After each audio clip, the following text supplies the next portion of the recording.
그래서 노동력도 줄어들지, 재정 적자는 앞으로 어마어마하게 들는데 해외 관계도 안 좋아가지고 물건의 고급화나 뭐 생산도 어려운데다가 기술 혁신만이 유일한 살 길이라고 지금 잘 안 되고 있고 이러니 일본형 장기 불황으로 갈 가능성을 배제할 수 없다.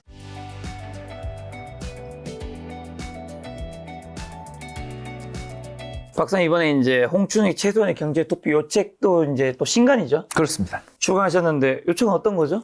오늘 이야기했던 내용들을 다룬 책입니다. 오늘 이야기를 그럼 잘 들어보면 요 책 핵심 이야기 좀 이제 엑기스 뽑아낼 수 있는데 방금 말씀하신 그 AI 인공지능과 같은 파괴적 혁신이 노동 시장에 어떤 구조 변화를 좀 불러올까요? 우리나라는 아직 안 왔는데 네. 예, 제 생각에는 뭐 미국을 비롯한 선진국 노동시장은 굉장한 변화를 맞고 있는 게 보이는데 두 가지 변화가 보이는데 첫 번째는 빅테크가 사람을 끝없이 자른다는 거 느껴지죠. 이번에 테슬라도 또 자르잖아요. 그러니까 매그니피센트 세븐의 전체 고용 인원이 끝없이 줄어드는 게 느껴진다. 이렇게 주가가 오르고 경기가 좋다는데도 자른다. 왜? AI 때문에 필요가 없는 거 아닌가. 어쩌면 AI에 투자해서 여기에 숙련도를 올리고 여기서 앞서 나가는 게 더 낫지, 장비 투자가 낫지, 사람을 굳이 뽑아야 되느냐에 대한 의견을 가진 게 저는 좀 보인다라는 거죠. 그런데 비해서 아까 제조 부흥이라든가 또 베이비붐 세대들의 은퇴 같은 것 때문에 블루 칼라의 시대가 왔다라는 느낌을 참 많이들 느끼실 거예요. 그래서 우리나라는 예외인 게 한국은 건설 경기가 너무 안 좋으니까 블루 칼라의 시대다라는 말을 하기가 조금 민망한 면이 있지만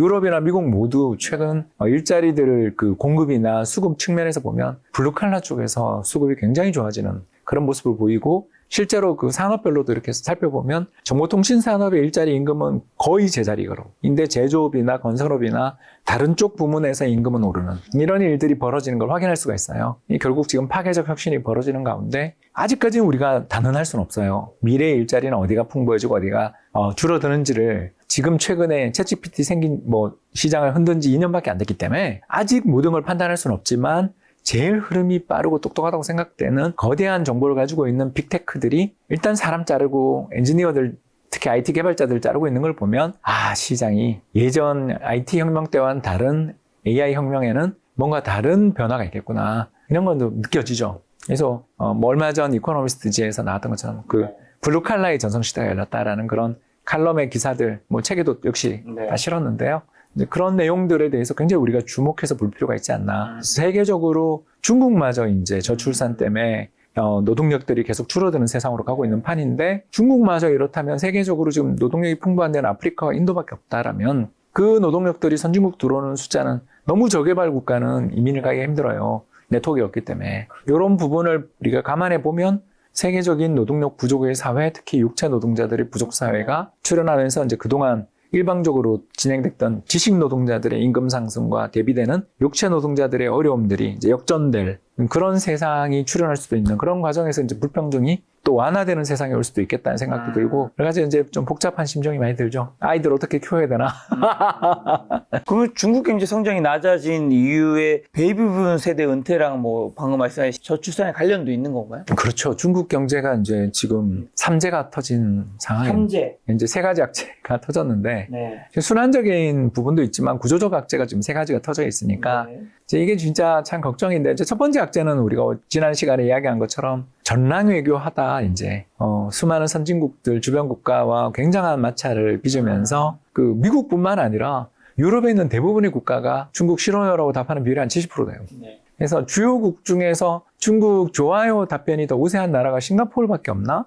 뭐 그래요. 그러니까 화교들이 사는 나라들은 당연히 중국에 대한 우호도가 좋으니까 이해가 되는데 자기들의 수출 시장이라고 볼 수 있는 북미랑 유럽 쪽에서 너무너무 이걸 싫어하는 걸 보면 결국 중국이 그동안 밀어붙였던 1대1로나 전랑 외교 같은 것들이 이제 중국의 브랜드 이미지를 높이려는 노력들하고는 굉장히 상충되면서 뭐랄까요? 이제 가격 인하 말고는 중국 상품 팔기가 참 어려운, 그러니까 독보적인 기술을 가지고 있으면 좋은데 또 그런 독보적인 기술을 갖춰가려고 하다가 이렇게 두들겨 맞은 거니까요. 이게 이제 첫 번째 문제라면 이제 두 번째 그 구조적인 문제가 바로 중국의 베이비붐 세대의 은퇴가 지금 시작됐다라는 건데요. 중국의 베이비붐 세대는 1962년생부터 75년생까지의 4억 5천만 명입니다. 사이즈가 다르죠.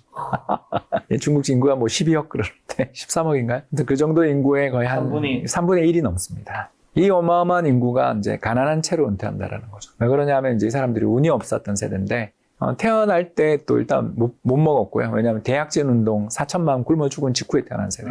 그러니까 엄청나게 사람들이 이제 빈궁한 나라에 태어났고, 두 번째가 이 사람들이 어려서 자라고 있는 초등학교 들어갈 때쯤 문화 대혁명이 시작돼서 대학에 다니던 학생들까지 다 지방으로 내려보내는 이른바 하방을 했는 세상을 살았기 때문에 이 사람들이 교육을 거의 못 받았어요. 그래서 이 60년생이라고 치면 60년생이 한 40쯤 먹었을 때가 2000년대잖아요. 네. 그때 IT 혁명이 중국에도 불어닥쳤단 말이에요.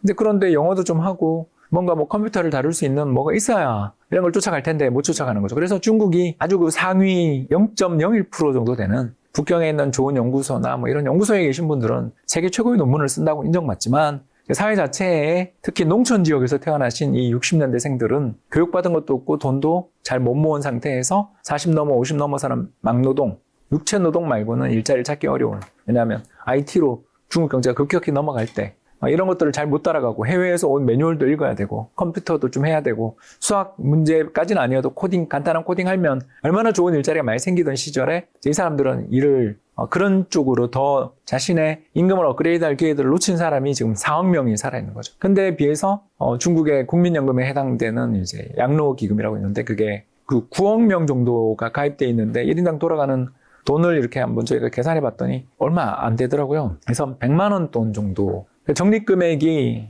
노르웨이 석유기금은 1인당 국민 1인당 1억 원이 적립돼 있다고 저희들이 그러거든요. 그러니까 인구 1000만인데 1000조 원이 그렇잖아요.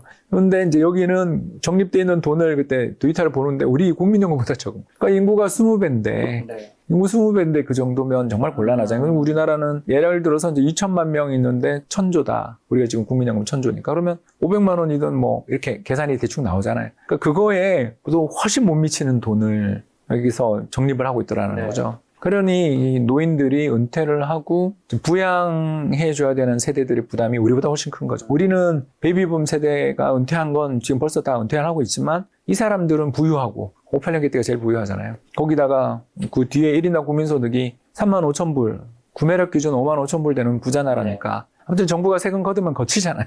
여기에 이제 세 번째 가장 큰 문제가 뭐냐면 최근에 중국의 생산성 향상이 완전 10년째 정체 상태에서 그냥 꼼짝도 못하고 있는 그런 게 보여지거든요. 왜 그러냐? 그 생각해보면 일단 무역장벽으로 맞춰서 수출길이 좀 막힌 게 첫 번째겠지만 사실은 이제 중국 정부가 끝없이 밀어주는 뭐 대표적인 게 반도체 굴기 이런 걸 하면서 어마어마한 이제 돈을 쏟아부었지만 뭐 칭화유니 그룹 없어지는 것도 봤고 그 수많은 사기 사건들 그런 데서 보는 것처럼 투자는 무식하게 많이 했는데 성과가 뭐 어떤 이유로든 안 나니까 그래서 제조 2025가 내년인데 정말 자기들이 최강의 경쟁력을 가지고 있는 건 풍력이랑 태양광 정도 말고요. 과연 그렇게 정말 세계 탑 경쟁력을 가지고 있는 제조업체를 육성해냈냐 하면 실패한 거죠. 그러니까 그 투자의 돈에 들어가서 효율이 안 나오니까 경제의 생산성이 향상 안 되고 경제의 생산성이 향상 안 된다는 건 경쟁력 개선이 없거나 또는 기존에 하던 어떤 전략이 정체, 한계에 부딪힌 그게 이제 중진국합니다. 그래서 노동력도 줄어들지 재정 적자는 앞으로 이제 이 사람들 부양해야 되니까 어마어마하게 들는데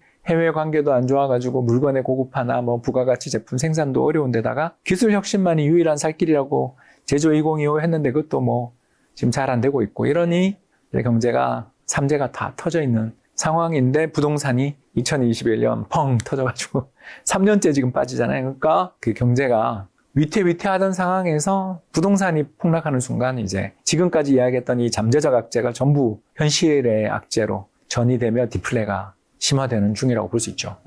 중국의 양로연금이라든가 이런 것들은 네. 제가 책에 정말 자세히 잘 적어놨으니까 제 책만큼 이런 걸 이렇게 소개하고 하는 거는 아마 여러분들 처음 보실 거예요. 처음 보는 데이터가 엄청나게 많습니다. 그래서 그 양로보험 적립금이 7천억 불, 그러니까 우리보다 적어요. 우리는 1조 달러 정도 적립되어 있는데 그러니까 1인당 845달러, 100만 원 정도밖에 안 돼요. 그러니까 이게 중국의 어떤 큰 문제점이니까 가난한 상태에서 노령화가 시작됐고 값싼 노동력들의 이제 공급은 한계가 도달했는데 그래서 눈높이도 되게 높고 힘든 거 일하기 싫어하는 건 어디나 다 똑같잖아요. 소득 올라가면 그런 상황에서 제품을 고부가 가치를 만들었어야 되는데 그게 이제 야심찬 시도가 제조 2025가 어떻게 보면 지금 뭐 한두 개 산업 정도를 제외하고는 거의 망했다고 봐야 되잖아요. 2차 전지 정도가 아직 희망이 조금 있지만 그것도 뭐 수출길 막혀서 어떻게 될지 모르겠고 전기차도 수출길 막히고 동남아로 지금 계속 진출하던데 거기가 유일한 활로니까 동남아시아에서 이제 앞으로 어마어마한 격전이 벌어지겠지만 일단 그 시장 자체가 작기 때문에 모르겠습니다. 저는 중국이 정말 지금은 획기적인 어떤 정책, 대안 이런 게 안 나오는 한 일본형 장기 불황으로 갈 가능성을 배제할 수 없다. 이렇게 보고 있습니다. 중국의 저출산은 어떻게 되고 있죠? 예, 우리랑 비슷하게 가고 있죠. 여기도 한 명. 예, 근데 뭐 그 그림이 여기 띄어놨는데 네. 예, 신생아 출생 추이인데 그게 이제 음영으로 표시된 부분이 대약진 운동. 저때 4천만 명 죽었고요. 정말 굶어 죽은 사람이 4천만. 예, 그러고 엄청난 이제 베이비붐 세대가 있었는데 그 베이비붐 세대의 아들 세대가 약하죠. 지금 보시는 것처럼 그렇게 굉장히 약하죠. 왜 60년대생들의 30살 다음에 90년대생들이잖아요. 근데 그 90년대생들부터 출산율이 굉장히 낮아요. 왜? 한 가구 한 자녀 운동. 그래서 더 줄었고 이제 지금은 90년대생들이 애를 놓는 중인데 90년대생 자체가 60년대생에 비해서 훨씬 숫자가 적었잖아요. 그러니까 네. 이제 저출산이 더 강화되는. 그래서 한 가구 한 자녀 운동 이런 거 다 폐지해도 소용이 없는 이제 그런 상태로 가고 사람들이 이제 옛날 우리가 중국 여행이나 저는 뭐 탐방을 워낙 많이 갔는데 기업 방문을 갈 때마다 와, 중국 사람들은 정말 뭐라고 표현해야 될지 모르겠는데 나쁘게 얘기하면 돈 미세지만 좋게 이야기하면 열정이 넘치는 사람들이었는데 이제 그런 게 좀 인터넷을 통해 이제 저는 중국 무서워서 못 가니까 인터넷을 통해서 이렇게 접하는 중국의 흐름을 보면 최근에 이 젊은 세대들은 이제 좀 뭐랄까 자포자기한 또는 불황에 지친 제로 코로나 때부터 지금까지 이어지는 한 5년에 걸친 이 불황 속에 이제 저는 뭔가 예전에 그 에너지를 느끼기 어려운 나라가 된 거 아닌가 그런 생각이 좀 듭니다. 최근에는 중국의 수출이 좀 다시 좀 좋아지고 있지 않나요? 예, 그 우리도 좋고 중국도 좋고요. 네. 다 좋은 게 단가가 오르니까. 우리만 하더라도 이번 6월에 발표됐던 반도체 수출 제품 단가 같은 경우 보면 뭐 어마어마하게 오르고 있어서 2016, 17을 연상시키는 속도로 제품 가격이 인상되고 있거든요. 그러면 중국 제품 가격도 인상되고 또 중국이 동남아나 멕시코에 쿠션 쳐서 나가는 물건들도 늘어나니까 분명 중국의 수출이 좋아지죠. 근데 다만 예전에는 우리가 한국의 수출이 한 10% 늘어나면 중국은 20%씩 늘었어요. 왜냐하면 이제 쉐어가 올라가는 거죠. 근데 지금은 우리보다 수출 증가율이 못하잖아요. 결국 그 전 세계 시장에서 수출 시장에서 중국의 점유율이 끝도 없이 올라가던 시기가 5년, 6년째 지금 계속 지금 중국의 시장 점유율이 줄어드는 세상으로 가는 거죠. 이게 이제 경쟁력 문제와 관세 문제 그리고 비용 문제들이 이제 복합적으로 작용을 하고 있다고 볼 수 있겠고 이 문제를 이제 타개하려면 내수 시장 키워야 된다. 우리가 뭐 몇 년째 하는 이야기지만 근데 그 뭐 생각이 없는 게 확연하잖아요. 중국 내수 시장을 그렇게 부양하기 위해서는 개인들의 소비를 좀 자극하고 개인들이 시장에서 뭔가 적극적으로 물건을 살 수 있게 만들어주는 이런 분위기를 만들어주는 게 돈을 안 쓴다면서요? 예, 근데 그걸 안 쓰니까 이번에 6월달 통계가 나왔는데 네. 중국 소매 판매 증가율이 전년 동기 대비 2%. 경제는 4.57%. 저는 뭐 데이터를 믿을 수 없지만 아무튼 아무리 조작이라 그래도 4% 성장하는데 소비 증가율이 그것도 소매 판매면 인플레가 감안된 건데 이게 2%. 보통 그럼 몇 프로가 나와야 돼요? 예전에 12, 13%가 기본이었죠. 그게 지금 4분의 1 토막 난 거예요. 90년대나 2000년대 내내 15%, 12%가 기본이었던 나라가. 저 코로나 때부터 이렇게 됐죠. 그만큼 먹고 살기 힘들다는. 그게 이제 집값이 폭락하니까 그 이제 빚을 갚아야 되는 부담들, 특히 두 채 샀던 사람들은 이제 다 망했고 한 채 똘똘한 한 채라도 갖고 계시던 분들도 이제 론투밸류가 중국이 60에서 80% 사이에서 규제가 바뀌었는데 지금 3년간 신축 주택 판매 가격의 상승률을 누적해서 70대 도시 누적해서 보니까 지금 15에서 20% 정도 빠진 것 같아요. 네.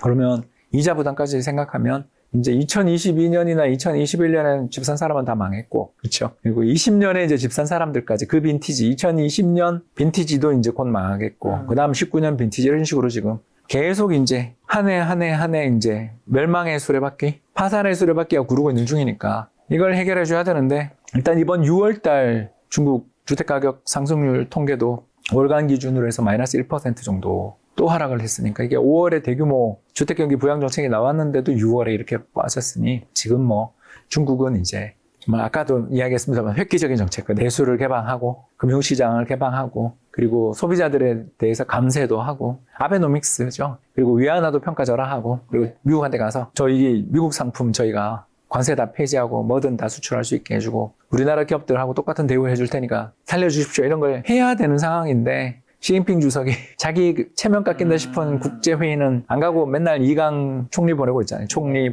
그런 거 보면 시진핑 주석의 캐릭터를 볼 때 그렇지 않습니까? 권위주의적 국가는 그 사람의 캐릭터가 되게 중요하잖아요. 이 사람이 머리를 숙이며 세일즈맨 역할을 해줄 것인가? 되게 쉽지 않지 않냐. 대만이나 침공 안 하면 다행이지. 네. 그런 상황이라고 보여져요. 아무튼 뭐 운이 되게 없는 거죠. 미국하고 관계가 이렇게 안 좋을 때 코로나 터져가지고 중국에 대한 그 국가 이미지도 너무너무 안 좋아져 있지. 트럼프가 또 당선될 것 같지. 여기다가 2021년 공동부윤이 뭐 이렇게 하면서 부동산 때려잡다가 이렇게까지 집값이 폭락할 줄 몰랐지. 이게 다 그냥 운도 없고 이제 아까 이야기했던 삼재도 걸려 있었고 그렇게 됐죠. 그러면 좀 일각에서는 중국 경제 뭐 부활하고 있다는 얘기도 있는데 회생 가능성도 좀 있는 건가요? 아니면 아직은 아직 시간이 많이 걸리는? 아직 미천은 있어요. 그 세 가지 미천이 존재한다고 저희들이 부르는데 책에 다 있습니다만 네. 그래도 뭐 어떤 건가요? 요약해드리자면 첫 번째 미천은 중국 국민들 특히 노인들이요 중국 공산당 엄청 좋아해요. 왜 좋아하는지 모릅니다. 근데 그 면담했던 책들을 읽어보거나 다 읽어봐도 젊은 사람들은 정말 불만이 많은데 지금 근데 숫자가 적잖아요. 아까 우리 출산율 통계 보셨죠? 근데 나이 든 사람들의 숫자가 압도적으로 많은데 이 나이 든 사람들이 문화대혁명 때 피식도 못 먹고 살다가 덩샤오핑 이후에 먹고 살 수 있게 되잖아요. 그래서 이 눈높이가 되게 낮은 사람들이라서 자신의 절대적 빈곤, 그 굶어 죽던 상황을 해결해준 공산당에 대한 지지가 아직 있고요. 이게 진짜 크죠. 잘 안 바뀌죠. 예, 그리고 두 번째가 요새 시장 점유율은 계속 줄어들고 있지만 세계 최대의 제조업 국가이기 때문에 중국을 끊고 살아갈 수 있는가에 대한 자신들이 아직 글로벌 기업들이나 글로벌 국가가 중국 중독으로부터 완전히 벗어날 수가 아직은 이제 몸밀에 벗어날 수 있지만 아직은 없지 않냐. 그리고 세 번째가 3조 달러에 달하는 어마무시한 외환보유고. 이 세 가지라는 미천을 가지고 있기 때문에 그러니까 내부에서 혁명으로 무너질 가능성도 좀 낮고 그렇게 4억 명, 5억 명 되는 노인들이 그렇게 중국 정부를 지지하면 사실 그 당내에서 어떤 권력 투쟁이 있는지는 모르겠습니다만 그게 뭐 혁명적 변화가 나서 옛날처럼 레닌 동상 끌어내리면서 소련 국민들이 전부 다 공산당 쫓아내고 하는 일은 없어 보인다. 거기도 외환 보이고 많으니까 뭐 죽자고 막으면 외환시장 뭐 끝없이 틀어 막을 수 있고 여기다가 중국산 저가 제조업 우리 뭐 테무 알리 고생 하잖아요. 우리 국내 내수 기업들이. 이 저가 경쟁력, 이 생산성이라는 것 자체가 마진을 못 내고 생산하는 거로 보여지지만 아무튼 뭐 잘하잖아요. 그러니 중국은 끝났다라고 말하기에는 정책만 좀 잘 쓰면 뭐 쉽게 얘기해서 공동부유네 잘못했다. 그리고 부동산 기업들 내가 다 돈 대서 완공하지 못한 건물들 전부 다 정부 돈으로 다 해줄게. 라든가 뭐 두 집, 세 집 사도 세금 안 때릴게. 뭐 금리도 인하할게. 그리고 미국이랑 잘 지낼게. 그리고 외환 보이고 괜히 뭐 소모하지 말고 나갈 돈 나가라. 그 대신에 환율 올라가면 뭐 수입물가 올라서 디플레 퇴치되지 않냐? 그러니까 아베노믹스죠. 뭐 이런 걸 하면서 내수시장 개방할 테니까 좀 봐주십시오. 이러면 해결될 문제로 보여요. 아직 미천이 있으니까. 그러나 이걸 지금 벌써 제로 코로나 때부터 시작해서 만 5년에 가까운 시간 동안 이렇게 헛발질을 지금 크게 2번을 하고 있는 중인데 제로 코로나에 공동부유가에 2번을 했는데 여기 한 번 더 실수하면 아무리 미천 많더라도 이거 심리가 완전히 꺾이면 돌이킬 수 없는 국면으로 갈 수 있지 않나 그렇게 생각합니다. 자, 방금 말씀하신 알리테무 중국 커머스 한국에 들어오고 있는데 요거 한국 커머스 시장이 위험한 걸까요 앞으로? 뭐 위험하죠. 우리가 호구잖아요. 네, 제가 좀 센가요? 네. 지금 갑자기 우리 김 작가님 얼굴이 굳었어요. 잘 안 보는데 우리 김 작가가 이렇게 얼굴이 딱 굳어지는 건 잘 없는데 지금 어색한 웃음. 왜 그러냐면 우리가 2016년 한한령 두들겨 맞아가지고 롯데쇼핑부터 힘들었죠. 신세계부터 뭐 이마트 다 쫓겨났지, CGV 쫓겨났지, 삼성전자 쫓겨났지, 현대차, 기아차도 뭐 거의 껍데기도 뭐 껍데기값도 못 받고 쫓겨나고 있는 중인데 모든 중국의 보복으로 우리 기업들이 망할 지경이 됐거나 고생한 기업이 이렇게 많은데 왜 우리는 중국 기업들한테 이렇게 문을 활짝 열어주고 아무 생각이 없는가? T4TET 이게 뭐냐면요 모든 거래에서 가장 좋은 자리가 뭐냐면 T4TET이거든요. 처음에 잘해줘요. 그러다 상대가 내 뺨을 때리잖아요. 그럼 저도 때립니다. 때려야지. 예, 그러지 않으면 다른 데서도 똑같이 우리가 당하거든요. 그래서 그러면 우리도 때렸어야 돼요. 한한령 때. 못 때렸잖아요. 박근혜 정부나 문재인 정부나 윤석열 정부까지 지금 오는 새 정부가 바뀌는 동안 내내 우리는 호구 노릇하고 있는 나라잖아요. 그러니까 중국이 우리한테 뭐라 그러면 벌벌벌 떠는 나라잖아요. 중국 대사한테 가서 전부 다 인사도 하고 다니고 그러잖아요.